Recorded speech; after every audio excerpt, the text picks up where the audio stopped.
السلام عليكم، أسعد الله أوقاتكم متابعينا على اليوتيوب. رح أحكي اليوم عن شركة عطور بتعمل كلون لعطور ديزاينر ونيش جديدة إماراتية اسمها فريجرانس وورد.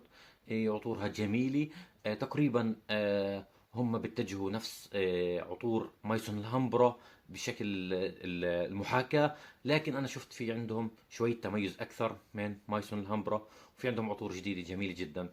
في البداية راح أحكي عن عطر لونه لافن بلو من فريجرانس وورد. هاي شكل العبوة من الداخل.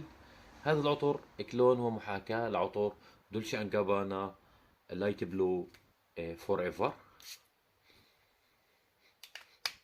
عطر جميل، لمسات حمضية، لمسات جريب فروت منعش. يعني نسبة التطابق تتعدى 85% مع عطر دولشي ان جابانا لايت بلو فور ايفر. وشكل العلبة مشابه تقريبا، لكن بسعر قليل. يعني انا بحب اخذ الاسعار كثير، تقريبا سعره لا يتجاوز 15 ل 20 دولار حسب مكان بلدك. آه، وبس بالغرض يعني صيفي، تستعمله باوقات الصيف. بعطيك هالة عطرية 4 ل 5 ساعات بشكل جميل بسعر زهيد. صراحة عجبتني هاي الشركة، وفيش افتتاحية كحول في العطر. القسم الثاني في هاي المجموعة راح أحكي عنه، وصراحة أبهرني كثير العطور وجميل جدا. هو لومو، هم مسمينه لومو. هاي شعار الشركة فريجرانس وورد. آه لأومو، لأومو لإنتنس. هاي شكل العبوة من الداخل. هم ما بتجهوا انهم يقلدوا شكل العبوة الداخلية للعطر اللي قلدوه بشكل كثير، لكن بيحاولوا انهم يعملوا فكرة جديدة.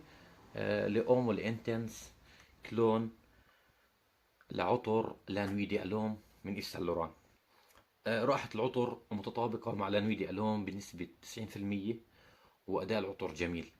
لانوي ألوم هو عطر حميمي، عطر فيه لمسات تابلية، لمسات سويتية خشبية، لمسة تبغ. لكن أداؤه ضعيف، هو معروف أصلا.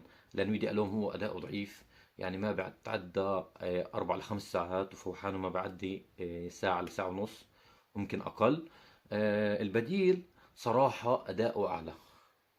يعني أنا عدى معي 7 ساعات ثبات على الملابس وأكثر كمان، وفوحانه ضل يعني معي. ونسبة التطابق يعني كويسة جدا لسعر العطر، سعره زهيد زي هيك. بنصحكم في تجربة هذا العطر، بنصحكم في تجربة هاي الشركة.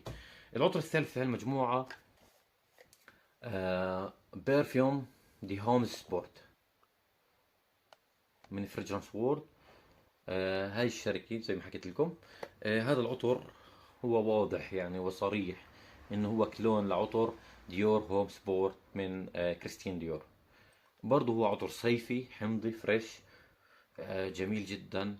وزي ما حكيت لكم فتحة الكحول غير موجودة، غير مزعجة. رش اول بس يعني ثواني بسيطة راح يعطيك شيء جميل.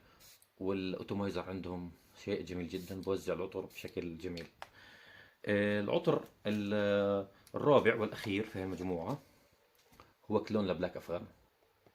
بلاك أفغانو من فريجرانس وورد. هذا شكل العبوة من الداخل، حجمها 60 مل.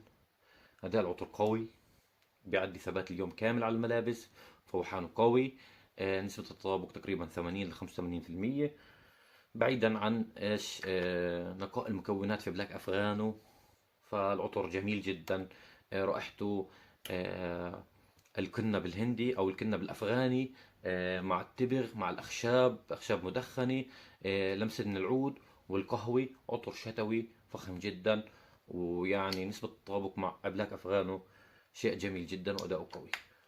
السلام عليكم ودمتم بألف خير.